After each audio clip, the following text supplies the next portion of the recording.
주권을 여러분 국어사전에서 찾아보면 가장 중요한 권리라는 말과 국가의 의사를 최종적으로 결정하는 권력, 즉 대내적으로 절대적인 힘을 가지고 있다. 대외적으로는 자주성, 독립성을 가지고 있다라고 말합니다. 주권은 또 우리들이 잘 아는 대로 영토, 땅이죠. 그 다음에 국민과 함께 국가 요소를 이루는 3대 요소 가운데 하나가 포함되는 것이 주권입니다. 우주 만물의 창조주시며 스스로 계신 하나님 자신은 완전한 주권자입니다. 창세기 1장 1절은 이렇게 말합니다. 태초에 하나님이 천지를 창조하시니라. 태초에 하나님이 천지를 창조하시니라고 말합니다. 성경을 피시면 태초에 하나님이 땅과 하늘들을 창조하였다라고 시작이 됩니다. 출애굽기 3장 14절 나는 스스로 있는 자. 하나님이 애굽의 바로 밑에서 종으로 지내며 고역으로 힘든 삶을 살아가는 택한 백성 이스라엘을 건져내기 위해서 모세를 불렀습니다. 모세가 자신을 부른 하나님에게 당신의 이름이 무엇입니까? 라고 물었을 때 하나님이 나는 스스로 있는 자, 즉 야훼라고 알려주었습니다. 하나님은 스스로 존재하시는 창조주요 모든 만물의 시작이 되는 분입니다.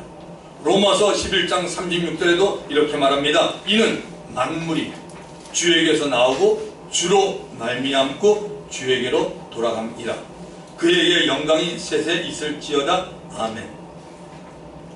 바울이 로마 성도에게 편지를 쓰면서 로마서 9장에서 하나님의 주권, 로마서 10장에서 기쁜 소식인 구원의 복음, 그리고 11장에서 이스라엘의 장래에 대해서 말하면서 마지막으로 모든 만물이 하나님에게서 나오고 즉 시작되었고 하나님에 의해서 존재하게 되었고 지음을 받았고 다시 하나님에게 돌아간다라고 말합니다. 그러므로 하나님에게만 영광이 영원토록 있어야 한다고 말하고 그 말한 것에 대해서 아멘이라고 말합니다. 아멘이라는 것은 하나님의 약속이 이루어져야 한다고 동의한다는 말입니다. 천국도 즉 하나님 나라도 하나님에 의해 만들어진 의와 평강과 희락이 영원히 있는 곳입니다. 하나님의 어린 양이신 예수 그리스도가 영광을 받고 계신 곳입니다. 지옥도 즉 불못이라고 말하죠. 지옥도 하나님에 의해 만들어진 곳이며 불이 꺼지지 않고 타고 있는 곳입니다. 사람들의 행위에서 천국을 가고 지옥을 가지 않습니다. 예수를 믿느냐 믿지 않느냐에 의해서 결정이 됩니다. 이 세상에 살고 있는 모든 사람들은 하나님의 말씀을 떠나서 살고 있습니다. 하나님의 말씀을 무시하고 상관하지 않고 삽니다. 하나님의 말씀이 무엇인지 관심조차 갖지 않고 삽니다. 이것이 바로 모든 사람이 한 사람도 예외 없이 하나님 앞에 죄인이라는 증거입니다. 죄는 하나님의 말씀에 순종하지 않는 것입니다. 다른 데서 찾으려고 하지 마십시오. 죄는 하나님의 말씀에 순종하지 않는 것입니다. 죄는 하나님을 떠나서 사는 삶입니다. 왜 예수를 믿어야 합니까? 모든 사람은 하나님의 말씀을 떠나서 살고 있기에 죄인이요 죄인은 하나님이 정한 장소인 지옥에 가기 때문에 예수를 믿어야 하나님 앞에 이 죄인의 문제가 해결을 받습니다. 예수님이 이 세상에 오신 가장 중요한 이유가 바로 아담으로 인해 세상에 들어온 원죄의 문제를 해결하기 위해서입니다. 예수님이 십자가를 지고 피 흘려 죽으심으로 하나님 앞에 죄 용서를 가져왔고 죽은 자 가운데 부활하심으로 인해 예수님과 함께 우리의 죽었던 영이 살아나게 되었습니다. 이것이 바로 본어게인 거듭남입니다. 마귀가 가지고 있는 사망의 권세가 예수님의 부활로 깨어진 겁니다. 예수 믿고 영생을 소유한 사람들은 이 세상에 사는 동안 계속적으로 영원한 생명을 주는 하늘의 양식인 만나 곧 그리스도의 말씀을 통해서 매일 먹어야 하는 겁니다. 말씀을 먹지 않으면 먹지 않은 만큼 영의 힘이 빠집니다.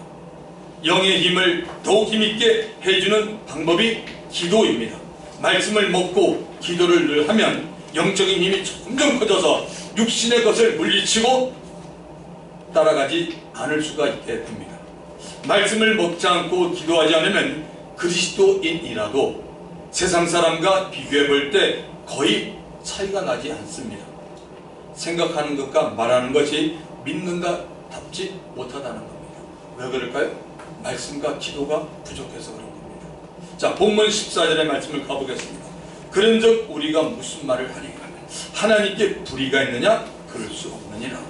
하나님이 택한 일에 대해서 무슨 말 하겠느냐? 하나님의 택함은 하나님의 고유한 영역인 하나님의 주권에 속합니다. 지난주에 우리가 봤던 로마서 9장 11절부터 13절에 하나님의 택함이 기록되어 있습니다. 로마서 9장 11절부터 13절에 이렇게 말하죠. 그 자식들이 아직 나지도 아니하고 무슨 선이나 악을 행하지 아니한데 택하심을 따라되는 하나님의 뜻이 행위로 말미암지 않고 오직 부르시는 이로 말미암아 서게 하려 하사 리브가에게 이르시되 큰 자가 어린 자를 섬기리라 하셨나니 기록된 바 내가 야곱은 사랑하고 에서는 미워하였다 하신가 같으니라. 하나님이 태어나지도 않은 이삭의 아내 리브가의 태 속에 있는 쌍둥이 중 어린 자 야곱을 큰 자 에서가 섬기게 될 것을 정해 놓았습니다. 그리고 야곱은 사랑하고 에서는 미워하였다라고 했습니다. 이렇게 하나님이 야곱을 택한 일에 대해서 하나님에게 불의가 있다고 할 수 있겠냐라고 묻는 것입니다. 답은 하나님이 불의하다고 할 수 없다는 겁니다. 왜냐하면 하나님은 실수가 없으신 분이기 때문입니다. 만약 하나님이 실수를 한다고 가정을 해볼까요? 우리들은 지금 이 지구에서 불안해서 살 수가 없습니다. 지구는 자전을 하면 공전을 하고 있습니다. 수많은 위성이나 혹성과 이런 것들이 지구와 충돌하면 어떻게 되겠습니까? 그리고 심한 날씨의 변화로 너무 추워서 얼어 죽고 너무 더워서 타 죽거나 질식할 수가 얼마든지 있습니다. 그러나 그러한 문제로 걱정할 필요가 없습니다. 창세기 8장 22절 땅이 있을 동안에는 심음과 거둠과 추유 더위와 여름과 겨울과 낮과 밤이 쉬지 아니하리라. 우리 이 세상에 살면서 땅 안 받고 사는 분 있나요? 제가 볼 땐 그분 사람 아니에요. 땅 안 받고 살 수 있어요? 아무도 못 살아요. 공중에 떠다닙니까? 사람은 다 땅을 밟고 삽니다. 지금 우리도 땅을 밟는 건 마찬가지죠. 이 건물이 어떻습니까? 땅에 세워진 겁니다, 여러분. 자, 노아의 홍수 후에 하나님께서 하신 말씀이 창세기 8장 22절의 말씀이에요. 언젠가는 땅이 없어질 때가 오잖아요. 땅이 있을 동안에. 이거 모르는 사람 없잖아요. 지금 우리 있는 동안에요. 언젠가는 없어져요, 여러분. 그때까지는 우리가 살는 지구에 심고 거두고 춥고 덥고 여름과 겨울 그리고 낮과 밤이 계속 진행된다고 성경이 말씀하고 있습니다. 우리들이 성경을 읽다 보면 이해가 안 되는 말씀들이 있습니다. 이해가 안 돼도 우리는 계속 읽어야 돼요. 자꾸 읽다 보면 조금씩 이해되기 시작합니다. 전도서 3장에는 아주 귀한 말씀들이 기록되어 있습니다. 3장 11절부터 계속 보면 하나님이 모든 것을 지으시되 때를 따라 아름답게 하셨고 또 사람들에게 영원, 이터너티, 영원을 사모하는 마음을 주셨느니라. 그러나 하나님의 하시는 시작과 끝, 시종을 사람으로 측량할 수 없게 하셨도다. 사람들이 사는 동안에 기뻐하며 선을 행하는 것보다 더 나은 것이 없는 줄을 내가 알았고 사람들이 사는 동안에 기뻐하고 선을 행하는 것보다 더 나은 것이 없는 줄을 이 전도서를 기록한 솔로몬이 알았다고 말합니다. 사람마다 먹고 마시는 것과 수고함으로 낙을 누리는 그것이 하나님의 선물인 줄 또한 알았도다. 지금 여러분 먹고 마시죠. 여러분 낙을 누리시죠. 하나님의 선물이라고 성경이 말합니다. 전도서 3장 14절 하나님께서 행하시는 모든 것을 영원히 있을 것이다. 이게 중요합니다. 잠깐 있는 게 아니죠. 뭐죠? 영원히 있을 것이다. 누가? 하나님이 행하는 것, 사람이 아니에요. 하나님께서 행하시는 모든 것을 영원히 있을 것이라. 그 위에 더할 수도 없고 그것에 더 덜 할 수도 없나니 하나님이 이같이 행하심은 사람들이 하나님 앞에서 경외하게 하려 하심인 줄 내가 알도다. 할렐루야. 얼마나 귀한 말씀입니까? 영원한 것은 하나님이에요. 인간은 잠깐 있다가 사라집니다. 영원한 건 다 하나님입니다. 자, 본문 15절을 보겠습니다. 로마서 본문 9장 15절 모세에게 이르시되 내가 긍휼히 여길 자를 긍휼히 여기고 불쌍히 여길 자를 불쌍히 여기리라 하셨으니, 하나님이 모세에게 했던 말씀을 바울이 하나님의 주권을 설명하는 가운데 인용한 겁니다. 당시 모세는, 모세 얘기니까 여러분이 가나안 광야 시대로 가봐야 됩니다. 당시 모세는 마음이 많이 착착한 상태였습니다. 모세가 40일을 물도 마시지 않고 금식을 하고 나서 하나님이 친히 돌판에 기록한 10계명을 받았습니다. 모세를 산 밑에서 기다리고 있었던 이스라엘 백성들은 모세의 형 아론과 함께 금송아지를 만들고 거기에 머리를 조아리며 경배를 하고 있었습니다. 이에 모세가 두 손에 들고 있었던 돌판을 백성을 향하여 던졌고 돌판은 깨어집니다.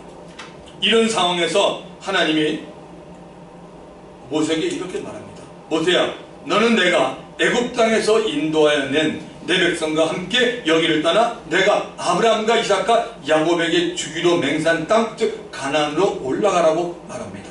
이에 모세가 하나님께 이렇게 말합니다. 하나님, 저는 이 백성들과 갈 수가 없습니다라고 말합니다. 그래도 가야 한다면 하나님이 우리와 같이 가는 은총을 베풀어 달라고 합니다. 하나님, 저는 도저히 이 말 안 듣는 이스라엘 백성들과 못 갑니다. 하나님이 저를 보내시기를 원한다면 하나님이 저와 함께하는 어떤 표정을 주십시오. 하나님이라면 전 가겠습니다. 그렇지만 이 백성은 절대 안 갑니다. 너무 완악한 백성이라고 말합니다. 하나님이 이에 모세에게 너는 내 앞에서 은총을 입었다고 말하면서 하나님이 출애굽기 33장 18절부터 말합니다. 모세가 이르되 원하건대 주의 영광을 내게 보이소서. 여호와께서 이르시되 내가 내 모든 선한 것을 너희 앞으로 지나가게 하고 여호와 이름을 내 앞에 선포하리라. 나는 은혜 베풀 자에게 뭐요? 은혜를 베풀고, 구약입니다. 긍휼히 여길 자에게 긍휼을 베푸느니라. 하나님이 마음을 알려준 거 모세야, 나는 은혜 베풀 자에게 내가 은혜를 베풀어. 내가 불쌍히 여길 자를 내가 불쌍히 여긴다고 말합니다. 출애굽기 33장 20절 21절 또 이르시되 네가 내 얼굴을 보지 못하리니, 모세야, 너는 내 얼굴을 보지 못해. 나를 보고 살 자가 없습니다. 여호와께서 또 이르시기를 보라, 내 곁에 한 장소가 있으니 너는 그 반석 위에 서라. 풀면 예수 그리스도를 말하죠. 반석 위에 서라. 내 영광이 지나갈 때 내가 너를 반석 틈에 두고 내가 지나도록 내 손으로 너를 덮었다가 손을 거두리니 네가 내 등을 볼 것이요 얼굴을 보지 못하리라. 그래서 오늘 우리 주일 찬송 391장을 부른 거예요. 주일 제가 원고 정리하다가 너무 이 말씀 은혜가 돼서 391장 주 손으로 덮어치는 맞잖아요, 여러분. 네. 어떻게든 이 말씀과 이 찬송이 같이 가기를 원하는 마음으로 그 찬송을 불렀던 겁니다. 거룩하신 하나님이 얼마나 모세를 사랑했는지를 우리는 엿볼 수가 있습니다. 하나님이 모세에게 모세야, 나는 은혜를 베풀 자에게 은혜 베풀고 긍휼히 여길 자에게 긍휼을 베푼다라고 말했습니다. 하나님 보시기에 긍휼히 여기고 싶은 사람이 있다는 것입니다. 하나님이 주인이기 때문에 가능한 말입니다. 하나님은 무조건 모든 사람을 긍휼히 여기지 않습니다. 기억하세요. 하나님은 절대로 모든 사람을 긍휼히 여기지 않습니다. 하나님께서 긍휼히 여길 사람이 있다는 것이죠. 긍휼을 입어야 될 사람이 있음을 하나님께서 아십니다. 우리는 몰라요. 저와 여러분, 우리 예수 믿는 자들은 이미 하나님의 긍휼이 임한 자입니다. 믿으십니까? 아멘. 우리 하나님의 긍휼이면 우리가 어떻게 예수 믿어요? 있을 수가 없습니다. 예수 믿었다는 증거가 많은 것 중에 하나가 뭐냐? 하나님이 나를 불쌍히 여긴 거예요. 하나님이 권사님들, 하나님이 집사님들, 우리 형제자매를 다 불쌍히 여긴 겁니다. 성경이 말합니다. 디도서 3장 5절 우리를 구원하시되, 보십시오, 우리를 구원하시되 우리가 행한 바 의로운 행위로 말미암지 않고 오직 그의 긍휼하심을 따라 하나님이 우리를 불쌍히 여김을 따라 중생의 시선과 성령의 새롭게 하심으로 하셨나니. 할렐루야. 아멘. 너무 맞잖아요. 놀란 하나님의 긍휼이 있었기에 우리들이 예수를 믿게 되었고 구원을 얻게 되었습니다. 얼마나 감사한 일입니까? 하나님의 긍휼이 믿는 우리 모두에게 더 있기 위해서 하나님의 긍휼함을 종종 구하는 복된 우리 모두가 되기를 주님의 이름으로 축원합니다. 하나님이 우리를 불쌍히 여기고 긍휼을 베푸시는 것도 우리들의 행위가 아닙니다. 하나님의 주권임을 오늘 로마서 9장 그 다음 절 16절에서 분명히 말하고 있습니다. 로마서 9장 16절을 보십시오. 그런즉 원하는 자로 말미암음도 아니요 우리가 원한다고 되는 게 아니야. 다른 먹지라는 자도 말미암도 아니야. 내가 남보다 더 노력했다는 것도 아니라는 겁니다. 오직 뭐예요? 긍휼히 여기시는 하나님으로 말미암습니다. 할렐루야. 사람들이 원한다고 해도 하나님의 택함에 들어갈 수 있는 것이 아닙니다. 다른 먹지박지라고 뛰어가고 날아가도 택함에 들어가지 못한다는 겁니다. 사람들이 애를 쓰고 노력을 한다고 해도 하나님의 택함에 들어갈 수 있는 것이 아니라는 겁니다. 사람을 긍휼히 보시는 하나님에 의해서 택함이 결정된다는 겁니다. 그리스도 안에서 구원받은 자를 택하심은 오직 하나님에게 달려있습니다. 하나님의 절대 주권입니다. 하나님의 주권이 잘 나타나고 있는 구약의 사건이 있습니다. 이스라엘이 출애굽할 때 바로의 행동입니다. 우리 본문 9장 17절을 보십시오. 성경이 바로에게 이르시되, 바로가 누군지 아시죠? 애굽의 왕이 바로입니다. 성경이 바로에게 이르시되 내가 이 일을 위하여 너를 세웠으니 곧 너로 말미암아 내 하나님의 능력을 보이고 내 이름이 온 땅에 전파되게 하려 함이노라 하셨으니, 하나님은 하나님의 능력을 보이고 하나님의 이름이 온 세상에 알려지기 위해서 애굽왕 바로를 세웠습니다. 바로는 하나님의 능력을 보고도 굴복하지 않았습니다. 결국 10가지의 재앙을 다 보게 되었습니다. 장자를 멸하는 10번째 재앙을 보았을 때 바로는 하나님 앞에 항복하고 굴복합니다. 바로는 한 가지, 두 가지의 재앙을 보고도 굴복할 수 있었지만 하나님이 바로의 마음을 닫아버렸기에 바로는 마지막 10가지 재앙이 10번째 재앙이 이르기까지 마음이 아주 완강했던 겁니다. 다시 말해서 고집불통이었던 겁니다. 10가지 재앙에 관계되는 내용이 출애굽기 7장부터 12장까지 자세히 나와 있습니다. 그 부분을 제가 정리를 이렇게 했습니다. 일일이 찾아보면서 정리한 겁니다. 첫째 재앙, 나일강이 피로 변하는 재앙이 출애굽기 7장 20절에 있어요. 두 번째 재앙은 개구리가 가득합니다. 출애굽기 8장 6절. 이 첫 번째와 두 번째 재앙은 오늘로 말하면 이 무당이니 이런 그 이상한 사람들도 행했어요. 성경에 술객들도 행했어요. 첫 번째, 두 번째는. 세 번째부터는 못합니다. 세 번째 재앙은 티끌, 먼지들이 전부 이가 돼서 사람 온몸에 이가 돼서 막 그냥 뻑뻑 긁고 난리가 난 겁니다. 출애굽기 8장 17절에 나옵니다. 네 번째 재앙은 파리. 파리 아시죠? 파리 큰 건 파리가 얼마나 큽니까? 그래서 앞에다가 뭐 하나 붙이죠. 큰 파리들은. 그 파리가 가득하니까 뭐 무슨 음식을 먹겠습니까? 파리가 가득했습니다. 출애굽기 8장 24절. 다섯 번째 재앙은 뭐니까 가축이 죽음. 당시 여러분 이 가축이 얼마나 귀했습니까? 소나 양 이런 것들이 그야말로 가축이 그냥 병이 생겨서 막 죽고 그럽니다. 여섯 번째 재앙은 뭐니까 악성 종기가 생깁니다. 웬만 피부병이 생겨서 사람에게도 피부병이 막 생기기 시작한 겁니다. 일곱 번째 재앙은 우박이 내립니다. 우박이 그냥 말로 크게 내려서 탁구공 이상으로 큰 우박이 떨어지니까 뭡니까? 지금 아마 이런 우박이 떨어지면요 웬만한 집은 다 빵꾸나고 대한민국에 있는 자동차는 다 지금 허물어집니다. 이 우박 맞으면 엄청난 우박들이 쏟아진 겁니다. 여덟 번째 재앙은 뭡니까? 메뚜기가 땅을 덮어요. 메뚜기. 러커스트 메뚜기가 온 땅을 덮어서 뭐 그냥 다 먹으니까 아주 나라가 형편없게 되지 않습니까? 아홉 번째 재앙은 흑암이 땅을 덮습니다.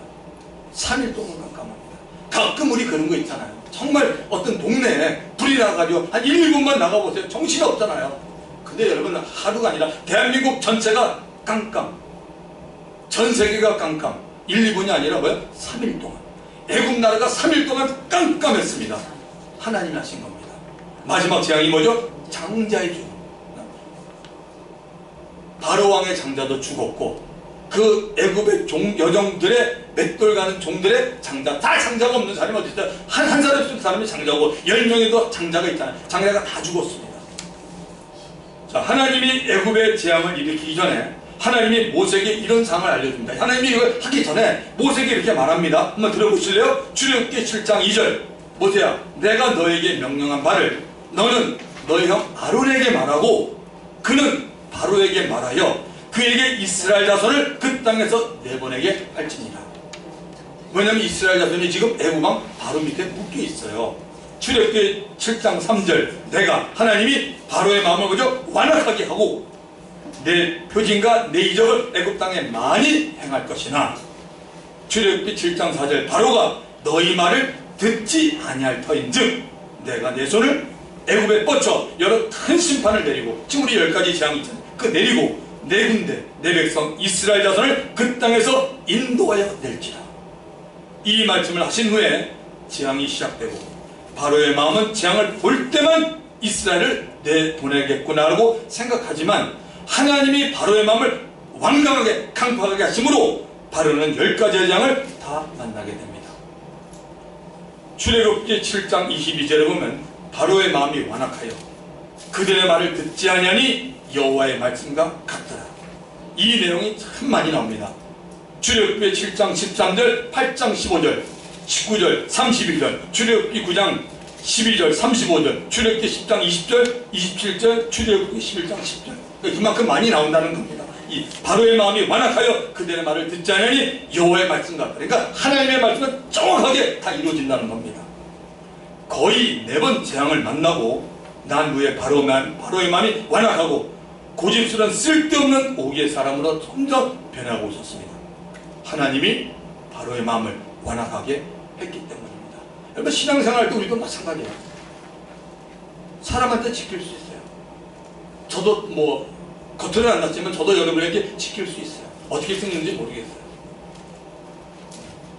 저랑 같이 사는 사람한테 지킬 수도 있고, 뭐 같은 목회자한테 지킬 수도 있고 괜찮은데, 누구한테 지키면 곤란해요? 하나님께 지키면 그 신앙생활 못합니다. 하나님 기쁘게 해주세요. 아멘. 아멘. 성경에 나오잖아요. 하나님이 다 하잖아요.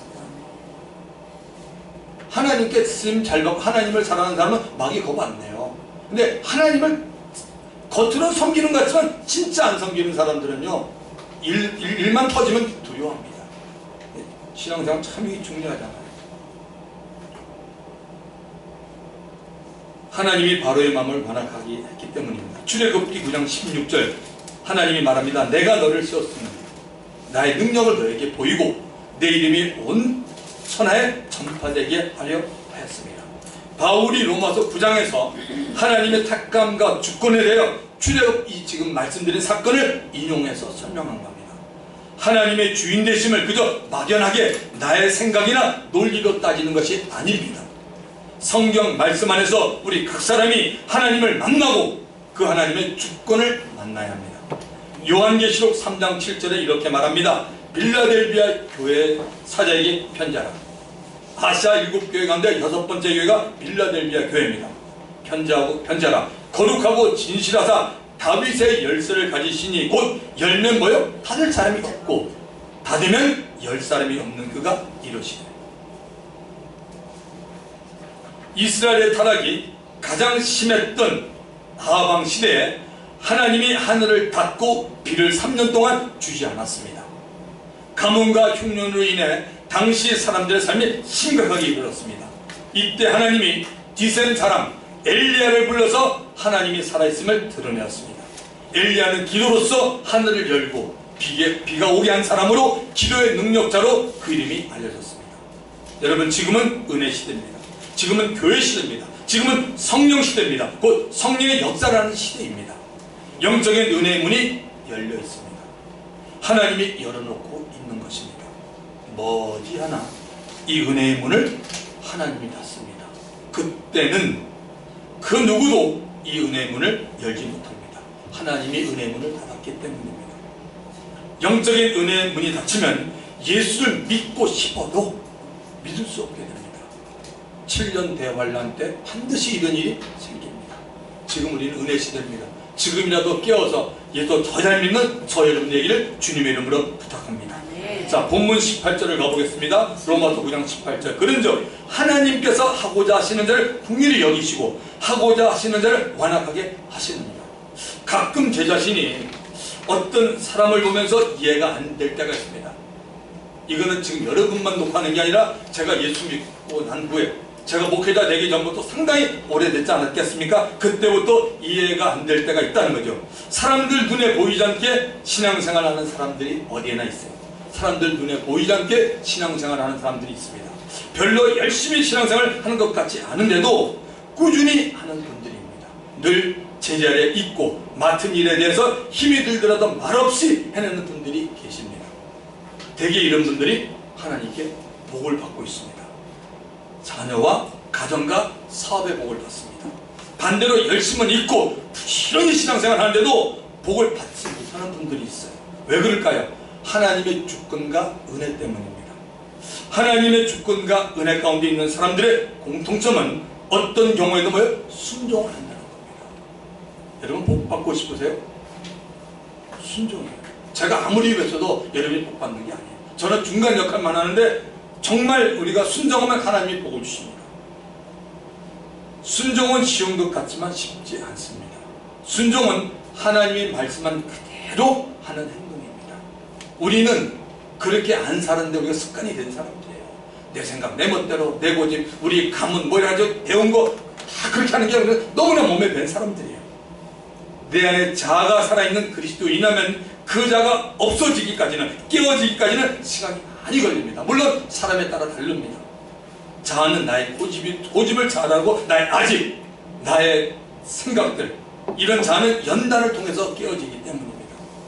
욥기서 23장 10절, 제가 종종 쓰는 말씀이죠. 제가 참 좋아합니다. 나의 가는 길을 오직 하나님이 아시나니, 하나님이 아시나니. 욥의 가는 길을 하나님이 아세요. 그가 나를 단련하시는 거예요. 우리는 싫어하죠. 이거 단련하시는 거. 하나님 이거 좀 빼주셨으면 좋겠어. 근데 하나님은 나를 단련하신 후에는 내가 정금같이 나옵니다. 하나님의 손길이 아니고 정금같이 나올 사람 이 세상에 아무도 없어요. 이게 하나님의 원리예요, 여러분. But he knows the way that I take. When he has tested me, I will come forth as gold. 하나님의 국률하심이 나에게 미칠 때 더욱더 국률하심에 감사함으로 깨있어 주께 나아가는 복된 믿음의 사람들이 다 되기를 주님의 이름으로 축원합니다. 19절의 말씀을 가보겠습니다. 혹 네가 내게 말하기를, 그러면 하나님이 어찌하여 허물하시느냐, 누가 그 뜻을 대적하니라 하리라. 너희들 가운데서 나 바울에게 말하기를, 모든 것을 하나님이 자신의 주권 아래서 행한다면 하나님이 우리의 잘못에 대해서 말할 수 없고 죄에 대해서 들춰내어 질책을 할 수 없는 것이 아니냐. 또한 누가 하나님의 뜻을 대적하겠냐는 질문을 할 것이라고 바울이 말합니다. 그래서 20절에 바울이 이렇게 그 질문에서 말합니다. 이 사람아, 네가 누구에게 감히 하나님께 방문하느냐? 지음을 받은 물건이 지은 자에게 어찌 나를 이같이 만들었냐 말하느냐. 이해가 잘 안 되면 이렇게 말씀드릴게요. 자녀들이 엄마, 나 왜 이렇게 만들어놨어? 내가 키가 작아? 나 이렇게 못생겼어? 난 누구 닮아서 그건 못한다는 거죠. 그거 여러분 부모님에게 얘기할 수 있어요? 그거 어떻게 얘기해요? 그러면 하나님은 어떤 분입니까? 하나님께 얘기할 수 없다는 거죠. 도대체 네가 누구간데 하나님께 따지고 묻고 있냐? 분명히 너는 지음을 받은 존재다. 너 스스로가 존재할 수 없는 자기 때문에 너를 지은 분에게 왜 나를 이같이 만들었냐고 따지지 말라는 겁니다. 왜 바울은 이렇게 따지고 있느냐는 겁니다. 창조주와 피조물의 관계를 잠시 살펴보겠습니다. 창조주와 피조물의 관계를 살펴볼게요. 하나님은 진흙 한 덩어리, 사실은 먼지입니다. 진흙 한 덩어리를 가지고 실제로 우리를 만들었습니다. 그래서 하나님은 토기장이임을 이사야 선지자를 통해 2700년 전에 말씀했습니다. 이사야서 29장 16절, 너희의 패역함이 심하도다. 토기장이를 어찌 진흙같이 여기겠느냐. 지음을 받은 물건이 어찌 자기를 지은 이에게 대하여 이르기를 그가 나를 짓지 아니하였다 하겠으며, 빚음을 받은 물건이 자기를 빚은 이에 대하여 이르기를 그가 총명이 없다 하겠느냐. 이사야서 64장 8절, 여러분 잘 아시는 말씀이에요. 그러나 여호와 이제 주는 우리 아버지시니다. 우리는 진흙이요 주는 토기장이시니 우리는 다 주의 손으로 지으신 것이니이다. 아멘. 이 복음 성가 가운데 이런 거 있잖아요. 우리는 뭐 진흙, 그는 하나님은 토기장, 이런 성성이 있죠. 창세기 2장 7절에는 인간 창조에 대해서 자세히 설명하고 있습니다. 여호와 하나님이 땅의 흙으로 사람을 지으시고, 저와 여러분 땅의 흙으로 왔어요. 생기를 극화해 불어넣으시니, 생기는 하나님 자신에게 있는 호흡이에요. 불어넣으시니 사람이 생명이 되니라. 하나님이 사람을 만들 때 재료는 땅의 흙이었습니다. 흙으로 외형적인 사람을 만들고 그 사람의 코에 하나님의 생긴 성령을 불어넣습니다. 옆 사람 한번 보실래요? 코 없는 사람 있어요? 여기? 코 없는 사람? 문둥병이 심하게 되면 코가 없지만 여러분 코 다 있어요. 코를 볼 때마다 여러분 내 코가 작아서 어떻게 해서 성령해야겠다 그 생각하지 말고 이거 볼 때마다 하나님의 창조의 역사를 보시기 바랍니다. 하나님 여기다 하고 부르는 겁니다. 여러분 그랬더니 진짜 인간이 된 겁니다. 그러니까 여러분 죽은 시체를 보면 아무것도 아니잖아요. 계속 놔두보세요. 여러분 썩은 냄새만 납니다. 성경은 정확하게 우리 인간에 대해서 말하고 있지 않습니까? 하나님의 생긴 기운 성령을 불어넣었더니 사람은 하나님과 교통할 수 있는 완전한 인격을 갖춘 자가 되었습니다. 죄가 없었던 사람입니다. 자, 바울은 하나님의 주권을 계속 말하면서 유대인과 이방인을 그릇에 비교하여 말합니다. 하나님은 그릇을 만드는 주인이기 때문에 하나님이 원하는 대로 그릇을 만듭니다. 귀하게 쓸 그릇, 아무렇게나 쓸 그릇, 멸하기로 준비된 진노의 그릇, 영광받기로 예배하신 국률의 그릇을 만든다고 말합니다. 영광받기로 예배하신 그릇은 유대인에게만 있는 것이 아니라 이방인 가운데도 있도록 하나님이 만들어 놓았다는 겁니다. 하나님은 이렇게 영광받기로 예배하신 이방의 그릇을 부르심으로 확인합니다. 중요한 단어가 뭐냐면 거기 부르심입니다. 로마서 9장 24절 이 그릇은 우리니 곧 유대인 중에서뿐 아니라 이방인 중에서도 뭐요? 부르신 자니라. 부르신 자.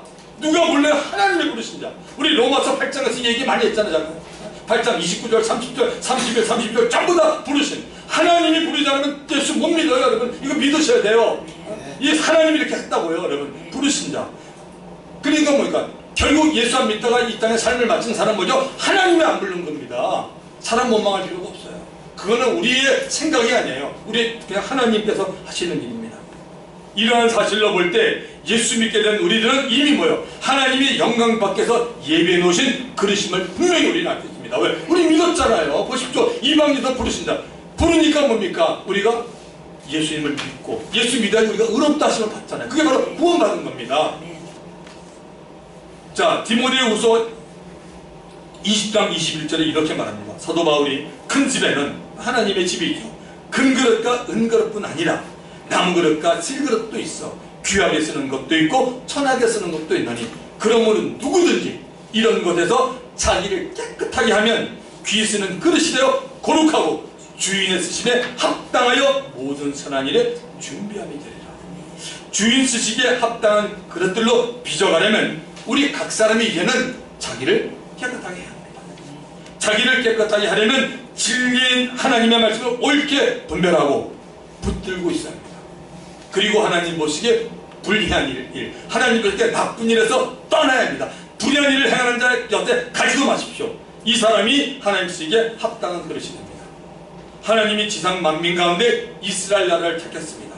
그런데 왜 이스라엘 나라 사람들이 다 구원을 받지 못합니까? 그 이유를 아십니까? 본문 27절을 가보십시오. 또 이사야가 이스라엘에 관하여 외치되 이스라엘 자손들의 수가 비록 바다의 모래가 될지라도 누가 구원받아요? 남은 자만 구원받으리라. 남은 자만 구원을 받으리라. 남은 자만. 이스라엘 자손 가운데서 남아 있는 자만 구원을 얻는다고 말합니다. 여호수아와 함께 젖과 꿀이 흐르는 약속의 땅 가나안에 들어온 이스라엘 백성들은 세월이 가면 갈수록 아쉽게도 하나님을 멀리 떠나고 하나님을 외면했습니다. 그 결과 이스라엘 안에는 우상을 섬기는 사람들이 많아졌습니다. 오늘 교회는 어떻습니까? 사사기서 2장 10절에 이렇게 말합니다. 그 세대 사람들도 다 그 조상들에게로 돌아갔고 이 땅에 삶을 바쳤다는 얘기죠. 그 후에 일어난 다른 세대는 여호와를 알지 못하며 여호와께서 이스라엘을 위하여 행하신 일도 알지 못하였다. 세월이 이렇게 무서운 겁니다. 여호와 하나님을 섬기던 자들이 삶을 마치면서 그 후손들의 신앙을 관심을 갖지 않으니까 이렇게 됩니다. 무서운 결과가 생겼습니다. 이스라엘의 후손들은 여호와 하나님을 알지 못했고 하나님이 행한 일도 알지 못했습니다. 여러분 신앙은 나 한 사람이 예수 잘 믿는 것으로 끝나는 것이 아닙니다. 적어도 자식들의 신앙에 관심을 갖고 있어야 합니다. 그러면 그 자식은 또한 다음 세대도 신앙을 물려줄 것입니다. 우리나라의 신앙이 점점 자식들에게 후손들에게 내려가는 힘이 점점 약해지고 있습니다. 통탄할 일입니다. 큰 걱정이 있는 틀림없습니다. 자식들이 뭐 화려하고 우리 때보다 잘 먹고 잘 살면 뭐합니까? 물론 좋겠지만 예수 모르면 영원히 멸망입니다. 여러분 뭘 가장 귀하게 여기십니까? 여러분, 신앙이 가장 귀한 겁니다. 성경에 다 예를 보이잖아요. 이스라엘 백성들이 이렇게 했다. 신앙만큼 귀한 거 없어요. 시집장가보다 신앙이 더 귀합니다. 신앙 위에 놓을 거 없어요. 신앙이 가장 귀합니다. 아멘. 신앙보다 귀한 거 없어요. 정말 신앙이 가장 귀해요. 뭐가 귀합니까? 신앙이 가장 귀하죠. 왜? 우리 이 땅에 살면 언젠가 다 맞춰요. 그 다음에 뭡니까? 하나님이 너 생활하는 대로 말합니다. 우리가 정말 영적으로 눈이 뜨면 우리가 제가 말씀드렸잖아요. 전에 자식이 많은 것 좋다는 이유가 뭡니까? 정말 그들 좋은 그리스도인을 만나면 하나님께 쓰임받고 이 나라가 얼마나 정말 영적으로 강해집니까? 선지자 사무엘 시대에 백성들이 이스라엘에도 다른 나라처럼 왕이 있어야 한다는 목소리를 높였습니다. 이스라엘은 자신들의 왕인 하나님을 버리고 싶었던 것입니다. 하나님의 통치와 간섭을 싫었던 겁니다. 하나님은 이스라엘의 왕을 세우도록 허락을 합니다. 그러나 기원전 1050년부터 사울왕으로 시작된 왕이 다스리는 왕정신에는 그렇게 오래가지 못했습니다. 솔로몬 통치 말기에 이방신을 섬기는 하나님이 가장 싫어하는 일이 발생합니다. 하나님이 솔로몬의 아들 르호보암 때 이스라엘을 남과 북으로 갈라지게 만듭니다. 계속되는 하나님의 징계와 사랑의 채찍으로 인해 이방신을 섬기고 있던 이스라엘 백성의 수가 점점 줄어들고 있습니다. 하나님은 이렇게 될 사건을 미리 아시고 끝까지 남은 자만 구원 얻으리라고 선지자의 글에도 남깁니다. 이사야서 10장 21절 보십시오. 남은 자, 야곱의 남은 자가 능하신 하나님께로 돌아올 것이다. 이사야서 10장 22절 이스라엘이여 내 백성이 바다의 모래 갇힐지라도 남은 자만 돌아오리니 넘치는 공의로 파멸이 작정됐습니다. 여기 공의라는 단어 주목하시기 바랍니다. 하나님은 공의 하나님이에요. 여러분, 하나님의 공의, 예수 안 믿는 사람들에게 하나님의 공의가 다 적용됩니다. 그래서 그들은 영원히 파멸이 작정되었습니다. 그래서 하나님 아들 예수가 너무나 귀한 겁니다. 예수님 아니고는 인간이 구원받지 못한다는 거죠. 이미 작정된 파멸을 23장 주 만군의 여호와께서 온 세계를 위해서 끝까지 행하시리라. 작정된 파멸, 이런 걸 누가 하면 하나님만이 하잖아요. 여러분, 하나님을 저버린 북이스라엘이 이방의 강대국 아수르에서 나오고 있었습니다. 그러나 하나님의 국률과 은혜와 사랑으로 인해 다 멸망하지 않고 남은 자는 하나님께 돌아오게 만듭니다. 마지막 29절을 보겠습니다. 또한 이사야가 미리 말한 바 만일 주께서 우리에게 씨를 남겨두지 않았다면, 줄 좀 쳐보세요. 우리에게 씨를 남겨두지 않았다면, 너무 중요한 말씀이에요. 우리에게 씨를 남겨두지 않았더라면 우리가 소돔같이 되고 고모라와 같았습니다. 소돔과 고모라같이 되면 뭐죠? 다 멸망인 거죠. 불에 다 죽는 거죠. 여기 아주 중요한 말입니다. 우리에게 씨를 남겨두지 않으셨다면 우리들이 소돔같이 멸망했을 거라고 말합니다. 사람은 누구나 다 아담의 자손이므로 원죄 씨를 가진 죄인들입니다. 로마서 3장 10절 11절에 말하죠. 기록된 바 의인은 없나니 하나도 없으면 깨닫는 자도 없고 하나님을 찾는 자도 없다. 사람은 누구를 막론하고 가만히 내버려두면 거룩하신 하나님 앞에서 다 멸망합니다. 씨를 남겨뒀다는 말 속에는 하나님의 은혜가 있습니다. 씨를 남겨뒀다는 말 속에는 하나님의 은혜가 있습니다. 하나님의 마음은 죄에 대한 자신의 거룩함을 지키면서 죄인인 사람들을 살려주기 원하고 있음을 우리는 알게 됩니다. 노아 시대에 수많은 사람들이 살았습니다. 얼마나 많은 사람들이 악한 일을 꾀하고 죄를 짓고 살았는지 하나님이 사람 지었음을 한탄하고 후회 정도라고 성경은 말하고 있습니다. 그만큼 사람들이 하나님 보시기에 타락하고 있었습니다.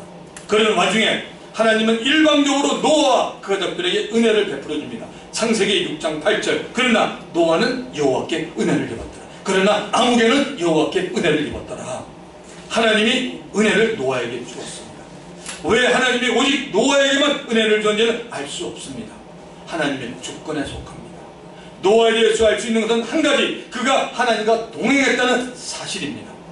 창세기 6장 9절에 나옵니다. 근데 하나님과 동행하고 있어서 은혜를 주어서 홍수로부터 그를 피하게 했는지, 아니면 하나님의 은혜를 먼저 받고 그가 하나님과 동행했는지는 알 수 없지만 어쨌든 노아는 여호와께 은혜를 입었습니다. 말씀을 마칩니다. 하나님의 주권은 하나님이 모든 만물의 주인이라 하나님이 원하는 대로 한다는 것입니다. 하나님의 주권 안에는 하나님의 사랑과 은혜가 포함되어 있습니다. 하나님은 모든 사람을 항상 인격적으로 대하고 있습니다.